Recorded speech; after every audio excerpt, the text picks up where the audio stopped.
नमस्कार। आज हम डिस्कस करेंगे इंपॉर्टेंट जीके के क्वेश्चन। देखिए, आपको पता है कि हमने कांस्टेबल के एग्जाम के लिए जो है वो एक अलग से सीरीज चलाई हुई है। इस कांस्टेबल एग्जाम की सीरीज़ का ये हमारे पास तीसरा पार्ट जो है वो आज है। इससे पहले 2 पार्ट डिस्कस हो चुके हैं। हर एक पार्ट में हमने डिटेल से डिस्कस जो है वो क्वेश्चन को किया है। आज भी हम डिटेल से ही डिस्कस करेंगे। और जैसे ही इस सीरीज़ के 5 पार्ट पूरे हो जाएंगे तो 5 पार्ट के बाद जो है वो आपको पीडीएफ कंपाइल करके दी जाएगी और उस पीडीएफ को टेलीग्राम ग्रुप पर हम अपलोड करेंगे ताकि आप उन क्वेश्चंस को प्रैक्टिस कर सकें।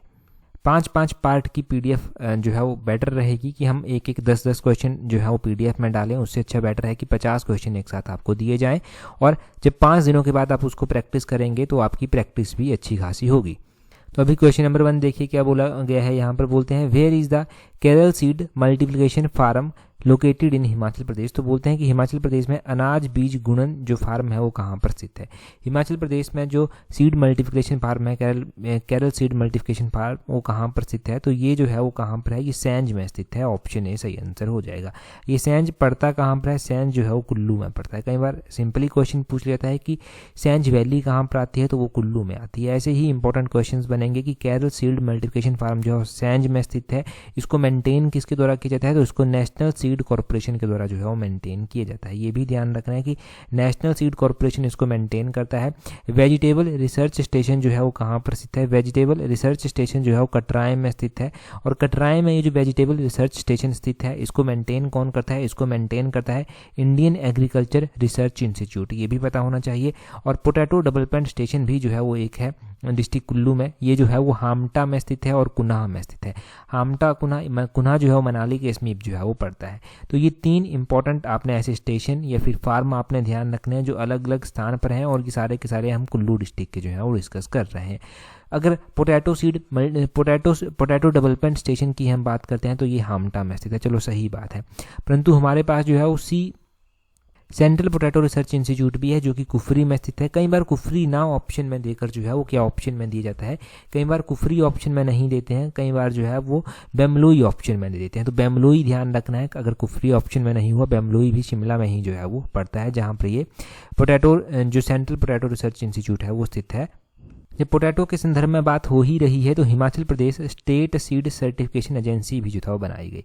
ये जो हिमाचल प्रदेश, यहाँ पर मैं लिख भी देता हूँ, स्टेट सीड मल्टीप्लिकेशन एजेंसी बनाई गई। ये जो है वो बोलते हैं कि कौन से ईयर में एस्टेब्लाइज की गई, ये 1979 में एस्टेब्लाइज की गई थी। चलो सही बात हो गई कि 1979 में इसको एस्टेब्लाइज किया गया था। और भी सारी बातें जो है वो हमने डिस्कस कर ली। अब एक और बात आपने ध्यान रखनी है कि इस बार पब्लिक सर्विस कमीशन जो है वो पेपर को कंडक्ट करवाएगा तो पेपर का पैटर्न आपको थोड़ा अलग देखने को मिलेगा। तो इस तरह के क्वेश्चन आपको ज़रूर प्रिपेयर करने हैं, ज़रूर याद रखने, क्योंकि पहले पेपर पुलिस वाले खुद करवाते थे, पुलिस डिपार्टमेंट, परंतु अब ऐसा नहीं है। पब्लिक सर्विस कमीशन एक डिजाइंड मैनर में उसको करवाएगा। अगला क्वेश्चन देखिए, बोलते हैं which of the following is known for dolomite in Himachal Pradesh. तो बोलते हैं कि इनमें से हिमाचल प्रदेश में डोलोमाइट के लिए कौन सा स्थान जाना जाता है। देखो, डोलोमाइट कहाँ पर पाया जाता है हिमाचल प्रदेश में। हिमाचल प्रदेश में अलग अलग ऐसे रेयर मिनरल जो है वो मिलते हैं, तो वो कौन कौन से स्थान में पाए जाते हैं वो भी पता होना चाहिए। डोलोमाइट पाया जाता है कोठीपुरा में। ऑप्शन सी सही आंसर है। चलिए सही बात है कि कोठीपुरा में पाया जाता है। कोठीपुरा पड़ता कहाँ पर, ये डिस्ट्रिक्ट बिलासपुर में जो है वो पड़ता है। ये आपने ध्यान रखना है। कोठीपुरा का नाम सुनते ही एक और चीज़ मन में आनी चाहिए, वो क्या है, वो आपके मन में आना चाहिए एम्स के बारे में। एम्स जो है वो कहाँ पर स्थित है, all India institute of medical science. तो ये जो है ये भी कोठीपुरा में ही जो है वो स्थित है, जहाँ पर ये डोलोमाइट जो है वो पाया जाता है। अब देखिए इन डिटेल में डोलोमाइट कहाँ कहाँ पर पाया जाता है।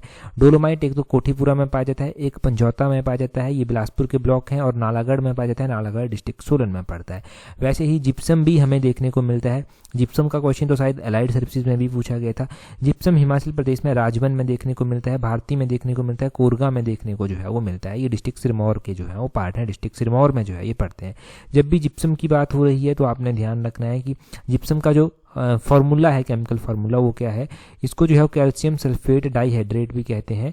तो कैल्शियम सल्फेट डाइहाइड्रेट ध्यान रखना है। ये साइंस के क्वेश्चन बन जाते हैं। CaSO4.2H2O जो है वो इसको लिखते हैं इस तरह से, CaSO4.2H2O इसको लिखते हैं। अगला देखिए, क्वार्ट्जाइट जो है वो कहाँ पर पाया जाता है। तो ये क्वार्ट्जाइट जो है ये किस लिए इस्तेमाल होता है, ये ग्लास वगैरह बनाने के लिए इस्तेमाल होता है, और ये पुखार जो एरिया है बिलासपुर का वहाँ पर जो है वो पाया जाता है। मैग्नेसाइट कहाँ पर पाया जाता है। मैग्नेसाइट जो है वो गुमरोला एरिया में पाया जाता है। गुमरोला सुहाल एरिया है ये डिस्ट्रिक्ट चंबा का, जहाँ पर जो है ये पाया जाता है, मैग्नेसाइट।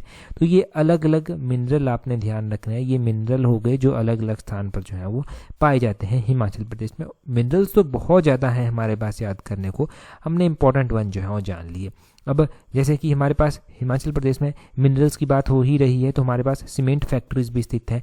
बरमाणा में सीमेंट फैक्ट्री की जो है वो स्थित है। बरमाणा में जो सीमेंट फैक्ट्री स्थित है वो बिलासपुर में जो है बरमाणा पड़ता है, वहाँ पर ये स्थित है। राजबन में जो है वो सीमेंट फैक्ट्री स्थित है। राजबन कहाँ पर पड़ता है? ये डिस्ट्रिक्ट सिरमौर में पड़ता है। राजबन के अलावा दाड़ला घाट में जो है वो सीमेंट फैक्ट्री है। दाड़ला घाट में जो सीमेंट फैक्ट्री है वो सोलन में जो है दाड़ला घाट पड़ता है, तो उनका भी नाम ध्यान रखें। अगला क्वेश्चन देखिए, बोलते हैं In 1951, how many members were elected to the State Legislative Assembly in the first ever election of Himachal Pradesh? तो बोलते हैं कि हिमाचल प्रदेश में जो पहले इलेक्शन हुए थे वो कब हुए थे? 1951 में हुए थे। तो बोलते हैं कि फर्स्ट एवर इलेक्शन में जो है वो हिमाचल प्रदेश विधानसभा के लिए कितने सदस्य जो था वो चुने गए थे? तो जो first ever election Himachal Pradesh में हुए थे इनमें जो है वो 36 मेंबर चुने गए थे। ऑप्शन बी जो है वो सही आंसर हो जाएगा। अच्छा, सही बात है कि 36 मेंबर जो था वो चुने गए थे। उस टाइम इलेक्शन का सिस्टम जो था वो कुछ और हुआ करता था। सबसे पहले जो था वो पांगी किन्नौर जैसे एरिया में जो था वो इलेक्शन हो जाते हैं। उन एरिया में इलेक्शन इसलिए होते हैं क्योंकि बर्फ वगैरह गिर जाती थी, तो पहले थोड़ा सा इलेक्शन करवा दिए गए थे। 1951 में ही जो है वो आपने एक और बात ध्यान रखनी है कि जब ये रिजल्ट आता है तो 36 विधानसभा सीटों के लिए आता है। इसमें से कांग्रेस जो है वो कितनी सीटों पर जीत कर आती है? तो कांग्रेस 24 सीट्स पर जो है वो जीत कर आती है। और हिमाचल प्रदेश के जो पहले मुख्यमंत्री बनाए जाते हैं फिर वो बनाए जाते हैं डॉक्टर यशवंत सिंह परमार। 1952 में वो मुख्यमंत्री बनते हैं। फिर 1952 में ही आपने ध्यान रखना है कि हिमाचल प्रदेश के पहले मुख्य सचिव भी बनाए गए थे, चीफ सेक्रेटरी भी बनाए गए थे। तो पहले चीफ सेक्रेटरी हिमाचल प्रदेश के 1952 में बनाया गया, वो श्री KL मेहता को जो था वो बनाया गया था। तो इतने क्वेश्चन आपने पहले ध्यान रखने। प्रेजेंट टाइम में हम सिनेरियो देखते हैं तो प्रेजेंट टाइम में हमें 68 विधानसभा क्षेत्र जो है वो देखने को मिलते हैं। ये जो 68 विधानसभा क्षेत्र देखने को मिलते हैं इनमें से भी सबसे ज़्यादा विधानसभा क्षेत्र डिस्ट्रिक्ट कांगड़ा में है। 15 विधानसभा क्षेत्र कांगड़ा में आते हैं। मंडी में जो है 10 विधानसभा क्षेत्र आते हैं। शिमला में 8 विधानसभा क्षेत्र जो है वो आते हैं। लाहौल स्पीति और किन्नौर में एक विधानसभा क्षेत्र आता है। आपको अपने डिस्ट्रिक्ट वाइज भी पता होना चाहिए, जैसे कि ऊना से अगर आप संबंध रखते हैं, सोलन से आप संबंध रखते हैं, सिरमौर से आप संबंध रखते हैं, हमीरपुर से आप संबंध रखते हैं, चंबा से आप संबंध रखते हैं, तो अगर आप इनमें से इन 5 डिस्ट्रिक्ट से संबंध रखते हैं तो इनमें जो है वो 5 ही विधानसभा क्षेत्र जो है वो आते हैं। और उसी तरह ध्यान रखना है कि बिलासपुर हो गया, कुल्लू हो गया, यहाँ पर 4 विधानसभा क्षेत्र जो है वो आते हैं। और लाहौल स्पीति आपने जान लिया सबसे कम है कि एक यहाँ पर जो है वो विधानसभा क्षेत्र है। किन्नौर आपने जान लिया 1 विधानसभा क्षेत्र यहाँ पर है प्रेजेंट टाइम में। और सबसे हाईएस्ट जो पोलिंग बूथ था वो कौन सा था? वो तशीगंग था। तशीगंग जो है वो लाहौल स्पीति में जो है वो पड़ता है। नेक्स्ट क्वेश्चन देखते हैं हमारे पास क्या पूछा गया है। नेक्स्ट क्वेश्चन में बोलते हैं in which year Shimla conference was held in viceregal lodge? तो बोलते हैं कि शिमला कॉन्फ्रेंस जो था वो वाइसरेगल लॉज में हुई थी, परंतु बोलते हैं कि ये वाइसरेगल लॉज में शिमला कॉन्फ्रेंस जो हुई थी ये कौन से ईयर में जो था वो हुई थी? बिल्कुल सही बात है। वाइसरेगल लॉज ये वही वाइसरेगल लॉज है जिसको प्रेजेंट टाइम में Indian institute of advance study भी जो है वो कहा जाता है। वाइसरेगल लॉज में ये जो पहला शिमला सम्मेलन हुआ था ये जो था 1945 में जो था वो हुआ था। ऑप्शन सी सही आंसर है। पहले तो हम इसके बारे में थोड़ा सा जान लेते हैं फिर हम आगे देखेंगे। शिमला कॉन्फ्रेंस 1945 में होती है और ये मीटिंग जो है वो viceroy of India Lord Wavell उस टाइम हुआ करते थे उनके बीच में, और कुछ पॉलिटिकल लीडर थे अलग अलग पार्टीज के, उस टाइम ब्रिटिश इंडिया हुआ करती थी, उनके बीच में जो था वो हुआ था। वाइसरेगल लॉज जो है वो शिमला में स्थित है और आपने ध्यान रखना है कि ये कॉन्फ्रेंस जो था वो किसके द्वारा बुलाई गई थी? ये लॉर्ड वेवेल के द्वारा ही उस टाइम जो था वो बुलाई गई थी। वो कोशिश कर रहे थे कि एक इंटरिम पॉलिटिकल एग्रीमेंट जो है वो बनाया जाए, वो उसकी कोशिश जो था वो कर रहे थे।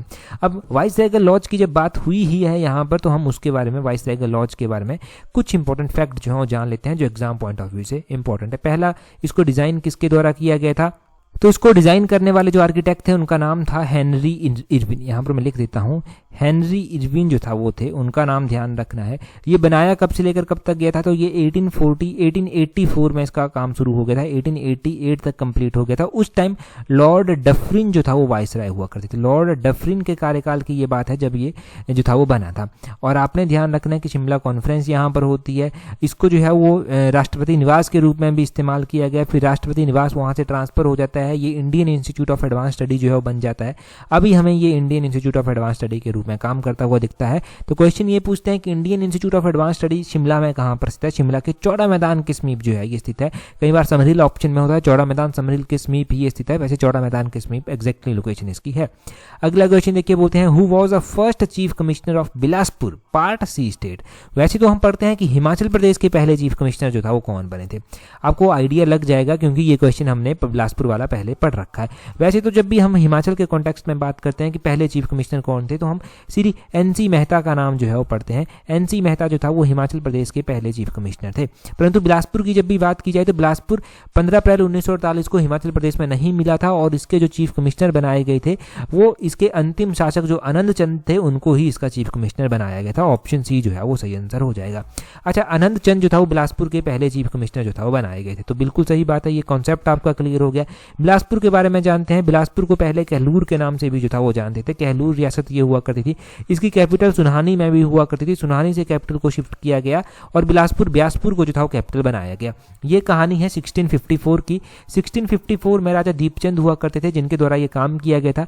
राजा दीपचंद को कांगड़ा के राजा ने जो था विष देकर उनकी हत्या कर दी थी। तो हत्या की गई थी नदौन के समीप और ये 1667 के करीब की जो है वो बात है जब उनकी हत्या जो था वो कर दी गई थी। उसी तरह हमने मिशन एलाइट में कल पढ़ा था कि एक वाटरफॉल ऐसा भी है जो नदौन में पड़ता है। वो कमेंट करके आप जल्दी से बताएंगे कि वो कौन सा वाटरफॉल है जो नदौन के समीप जो है वो पड़ता है। अब बिलासपुर के बारे में हम ये भी पढ़ते हैं कि अलग अलग राजा यहाँ पर आए, अलग अलग टेन्योर उनका रहा। हम डायरेक्टली राजा आनंद चंद जो यहाँ के अंतिम शासक थे उनके बारे में जो है वो बात करते हैं। देखो, राजा आनंद चंद जो है वो हिमाचल प्रदेश बिलासपुर डिस्ट्रिक्ट के जो था वो 12 अक्टूबर 1948 को जो था वो पहले मुख्य आयुक्त जो था वो बनाए गए थे। और उसके बाद जो था दूसरे मुख्य आयुक्त बनाए गए थे श्रीचंद छाबड़ा को। श्रीचंद छाबड़ा को बिलासपुर का दूसरा मुख्य आयुक्त जो था वो बनाया गया था। आपने ये भी ध्यान रखना है कि राजा आनंद चंद को जो था वो लोकसभा में भी चुना गया था। अब क्वेश्चन ये पूछ सकते हैं कि लोकसभा में ये कौन सी पार्टी से चुनकर गए थे। लोकसभा में ये निर्विरोध चुनकर गए थे और लोकसभा में जो था ये इंडिपेंडेंट यानी कि निर्दलीय ही जो था वो चुनकर गए थे। बिलासपुर का विलेज अब हिमाचल प्रदेश में होता है। आपको पता है 1954 में होता है। कई बार महीना और तारीख जो है वो पूछ लेती है। तो 1 जुलाई थी। 1 जुलाई 1954 को जो था वो बिलासपुर का विलेज जो था वो हुआ था। ठीक है जी, तो ये क्वेश्चन हो गए हमारे जो मोस्ट इंपॉर्टेंट क्वेश्चन हैं जिनको आपने यहाँ से ध्यान रखना है। अगला क्वेश्चन देखिए, अब चलते हैं हमारे इंडिया जीके के क्वेश्चन। आपको पता है ये जो कांस्टेबल के लिए सीरीज चलाई है इसमें हम पहले के जो 5 क्वेश्चन होते हैं वो हम HP जीके के डिस्कस कर लेते हैं और अगले जो 5 क्वेश्चन होते हैं वो ओवरऑल इंडिया से डिस्कस कर लेते हैं। जो भी हमें इंपॉर्टेंट लगता है वो यहाँ पर कवर किया जाता है और यही क्वेश्चन ना आपको एक संजीवनी बूटी का काम करेंगे जो एग्जाम में आपको एक जीवन देंगे और आपकी नौकरी लगने में जो है वो हेल्प करेंगे। तो क्वेश्चन देखिए अगला क्या बोलते हैं। हम इस वीडियो में भी वही टारगेट रखते हैं 500 लाइक्स का। 500 लाइक से एक मोटिवेशन बनी रहती है और आप भी जो है वो ट्यून्ड रहते हैं ताकि आपको एग्जाम में हेल्प मिल सके और हम भी कंटिन्यू कर पाएं। इसमें आपका भी सहयोग होना जरूरी है। तो थोड़ा थोड़ा सहयोग सबका होना चाहिए। क्वेश्चन देखिए जी क्या बोलते हैं in the national flag which colour is used in the wheel. हमें नेशनल फ्लैग अपना ट्राई कलर जिसको हम कहते हैं जिसके 3 रंग है ना वो देखने को मिलता है। अब इस ट्राई कलर में क्या होता है कि एक व्हील भी बीच में बना होता है। अभी हम नेशनल फ्लैग देखेंगे। इस तरह से हमारे पास 3 रंग जो है वो होते हैं और बीच में हमें ये व्हील देखने को मिलता है। अशोक चक्र जो देखने को हमें मिलता है बीच में, इसमें बोलते हैं कितने जो है वो जो बीच का जो इसका व्हील होता है वो कौन से कलर का होता है। वो व्हील जो है वो नेवी ब्लू कलर का होता है। कौन से कलर का? नेवी ब्लू कलर का वो व्हील होता है। ऑप्शन बी जो है वो सही आंसर है। डायरेक्टली जंप करते हैं हमारे नेशनल फ्लैग के ऊपर कि कौन से कलर होते हैं, किस तरह से अरेंजमेंट है कलर्स की। तो ये देखिए हमारा नेशनल फ्लैग ये है। ये जो हमारा नेशनल फ्लैग है यहाँ पर आप सबसे पहले सैफरून कलर जो है वो देख रहे हैं। सैफरून कलर जो है वो करेज और सेक्रीफाइस को जो है वो डिफाइन करता है। दूसरे नंबर पर हमें व्हाइट कलर देखने को मिलता है। व्हाइट कलर जो है ना, ये व्हाइट कलर ट्रूथ, पीस और प्योरिटी को जो है वो दर्शाता है। और व्हाइट कलर में ही होता है ये हमारा अशोक चक्र। अशोक चक्र नेवी ब्लू कलर का जो है वो होता है जो कि राइटियसनेस को जो है वो दर्शाता है। और उसके बाद ग्रीन कलर तीसरे नंबर पर होता है जो कि प्रोस्पेरिटी को जो है वो दर्शाता है। ये 3 कलर हो गए। साथ में ध्यान रखना है कि जो हमारा अशोक चक्र होता है इसमें कितने स्पोक्स होते हैं, मतलब ये जो इसमें तीर बने हैं ना, इसमें डंडियां लगी हैं, ये कितनी डंडियां होती हैं इनको काउंट करेंगे तो हमारे पास 24 स्पोक्स जो हैं वो आती हैं। ये भी आपने ध्यान रखना है। अब इंडिया का नेशनल फ्लैग है तो इंडिया के नेशनल फ्लैग की रेशो क्या है वो भी आपको पता होनी चाहिए। रेशो इसकी जो है वो क्या है, क्योंकि रेशो भी जो है वो एग्जाम में पूछी जाती है। देखो आपने ध्यान रखना है कि नेशनल फ्लैग जो है ये 2:3, इसकी जो रेशो है वो 3:2 में जो है ये बना होता है। 3:2 जो है वो इसकी होती है। 3:2 का मतलब क्या है कि इसकी जो लेंथ टू इसकी हाइट को जो है ये दर्शाता है 3:2 में। और आपने ध्यान रखना है कि नेशनल फ्लैग को जो है वो कॉन्स्टिट्यूट असेंबली के द्वारा कब अडॉप्ट किया गया था, तो वो भी क्वेश्चन पूछ जाता है। वो नेशनल फ्लैग को जो था वो जुलाई महीने की 22 थी और 1947 ईयर था जब इसको अडॉप्ट किया गया था। इसको डिज़ाइन किसके द्वारा किया गया था? इसको पिंगाली वेंकैया के द्वारा जो था वो डिज़ाइन किया गया था। डिज़ाइन करने वाली पर्सनैलिटी का नाम ज़रूर ध्यान रखना है, पिंगाली वेंकैया के द्वारा जो था वो इसको डिज़ाइन किया गया था। अडॉप्ट कब किया गया था वो भी ध्यान रखना है, कितनी स्पोक्स हैं वो भी ध्यान रखना है। और आपने अगर कोई आर्टिकल नेशनल फ्लैग के साथ जुड़ा हुआ है तो नेशनल फ्लैग के साथ जो आर्टिकल जुड़ा हुआ है वो इंडियन कॉन्स्टिट्यूशन का आर्टिकल नंबर 19 है, उसका पार्ट 1A जो है वो नेशनल फ्लैग के साथ जुड़ा हुआ है। अब दादा साहेब फाल्के अवार्ड जो है वो दिया जाता है दादा साहेब फाल्के जी की याद में। अब फर्स्ट इंडियन फीचर फिल्म इनके द्वारा जो बनाई गई थी वो राजा हरीशचंद्र थी, जो कि 1913 में जो था वो बनाई गई थी।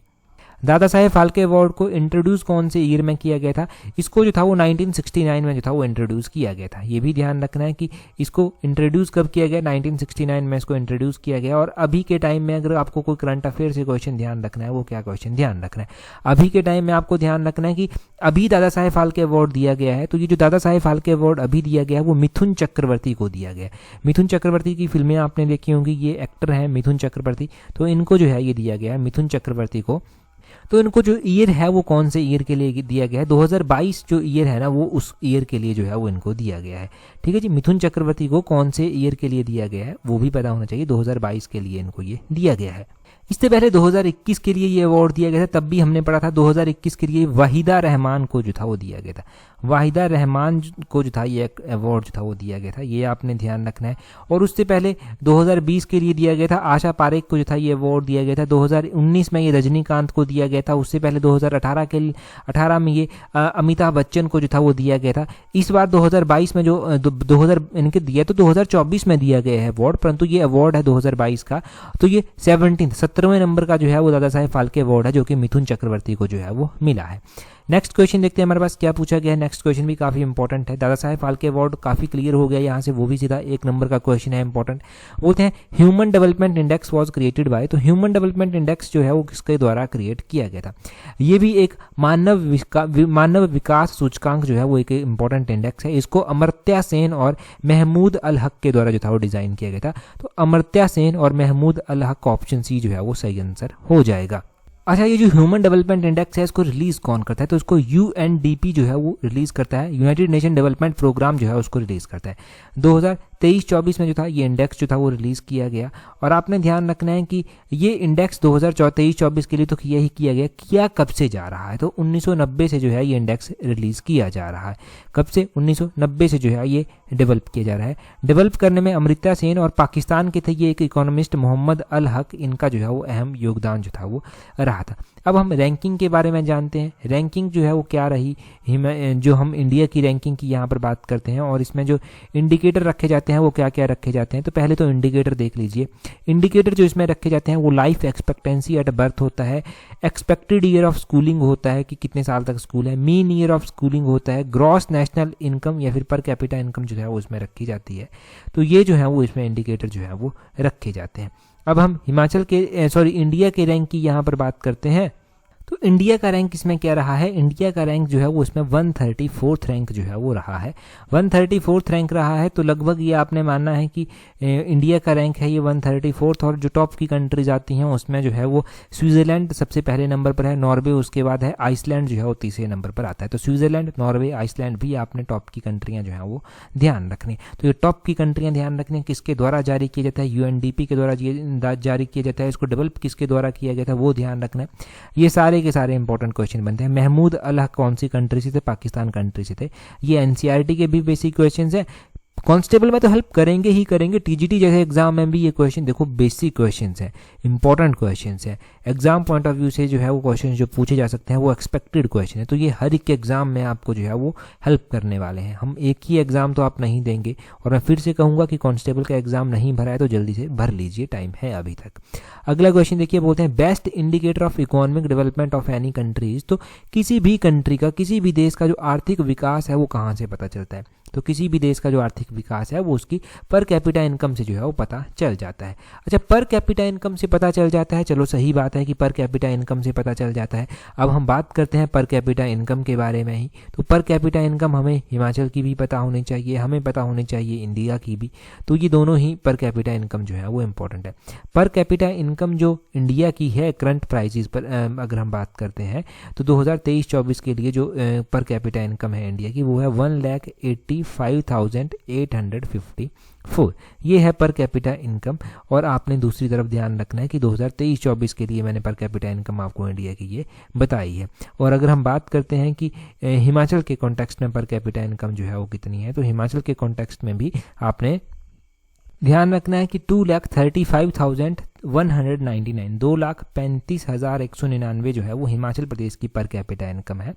और ये कौन से ईयर के लिए, 2023-24 के लिए एस्टिमेटेड है हिमाचल प्रदेश की पर कैपिटा इनकम। तो पर कैपिटा इनकम हो गई हमारे इंडिया के कॉन्टेक्स्ट में भी, हमारे हिमाचल के कॉन्टेक्स्ट में भी। और ये एग्जैक्टली ध्यान रखना है, किसी भी कंट्री की जो इकोनॉमिक डेवलपमेंट का पता चलता है वो उसके लिए बेस्ट इंडिकेटर है पर कैपिटा इनकम।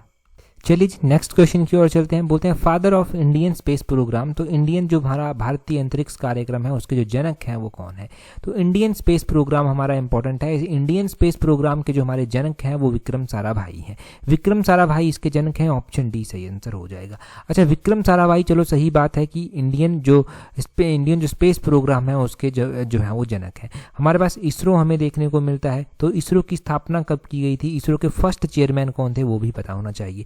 इसरो की जो फर्स्ट चेयरमैन थे वो विक्रम साराभाई ही जो था वो इसरो के फर्स्ट चेयरमैन थे। और इसरो की स्थापना जो था वो कब की गई थी, पूछा जाता है एग्जाम में कि इसरो की स्थापना कब की गई थी। 1969 में इसरो की स्थापना जो था वो की गई थी। अगर स्पेस की ही बात हो रही है तो स्पेस डे भी जो है वो मनाते हैं हम। स्पेस डे जो है वो कब मनाते हैं, जो राष्ट्रीय अंतरिक्ष डे हम मनाते हैं, नेशनल स्पेस डे जो मनाते हैं वो कब मनाते हैं, वो 23 अगस्त को जो है वो मनाते हैं। 23 अगस्त को क्यों ये नेशनल स्पेस डे मनाता है, क्योंकि हमारा जो चंद्रयान 3 गया था, चंद्रयान 3 ने सक्सेसफुली जो था वो हमारे चंद्रमा के ऊपर जो था वो लैंड किया था। तो 23 अगस्त को जो था वो किया था। तो 23 अगस्त को जो है वो हम इस रूप में मनाते हैं, इंडियन स्पेस डे के रूप में। और Indian space national space day के रूप में हम मनाते हैं। तो नेशनल स्पेस डे जो अभी मनाया गया, पहली बार 2024 में मनाया गया। तो 2024 में नेशनल स्पेस डे की थीम क्या रखी गई थी, 2024 में नेशनल स्पेस डे की थीम रखी गई थी touching lives while touching the moon, India's space saga. यहाँ पर देखिए लिख के मैंने बता दिया आपको, touching lives while touching the moon, India's space saga. ये जो था वो 2024 में नेशनल स्पेस डे की जो था वो थीम रखी गई थी। देखो टेलीग्राम पर भी हम आपको ऐसे क्यूजीज जो है प्रोवाइड करवाते रहते हैं, जो इंपॉर्टेंट डेज होते हैं खास रूप पर उनकी थीम और उनको कौन सा डे मनाया गया वो डे जो है वो आपको टेलीग्राम पर भी देखने को मिल जाएगा। तो टेलीग्राम पर भी हमें ज्वाइन कर लें। टेलीग्राम पर हमें ज्वाइन करने के लिए अपने टेलीग्राम से सर्च करना इस तरह से @allexam31, आपको हमारा टेलीग्राम चैनल मिल जाएगा। वहाँ पर इस तरह की चीज़ें आप एंजॉय कर सकते हैं। और हाँ, अब क्वेश्चन देखिए, बोलते हैं first armed police battalion was created in which year. ये हिमाचल के कॉन्टेक्स्ट में बात की जा रही है कि हिमाचल प्रदेश में जो प्रथम सशस्त्र पुलिस बटालियन का गठन किया गया था वो कौन से वर्ष में किया गया था। इससे पहले जो हमने कांस्टेबल सीरीज का पार्ट नंबर 2 डिस्कस किया था उसमें पहला ही क्वेश्चन हमने ये डिस्कस किया था। और अभी आप कमेंट करके जो है उस क्वेश्चन का आंसर बताएंगे। जल्दी से कमेंट करके बता दीजिए। इस वीडियो में इतना ही है। That's all for today. Thank you very much for watching and listening it very patiently.